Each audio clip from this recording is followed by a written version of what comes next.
আজ তো দোল। হ্যাঁ বাবা, আমি বাবা রাহুলের কাছে আজকে ফার্স্ট রং মাখবো, কিন্তু ওর সাথে তো সেই বিকেলে দেখা হবে। ওই বিকেলেই মাখবো, তার আগে কারোর কাছে মাখা যাবে না। ভালো করে রং মাখবো, আবার সেই 1 বছর পর দোল এলো। এগুলো আবার কে? নিশ্চয়ই সাংঘাতিক ওই ছেলেগুলো চলে এসছে আমাকে রং মাখাতে। কি করি এখন? রং মাখাবি না, আমার অ্যালার্জি আছে। গায়ের সারিয়ে কি হলো কি তোদের?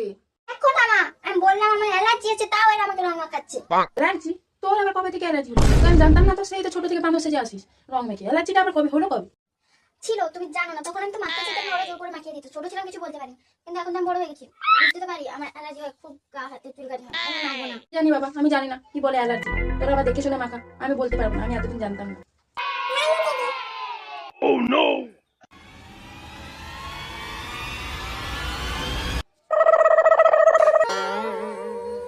কি হলো?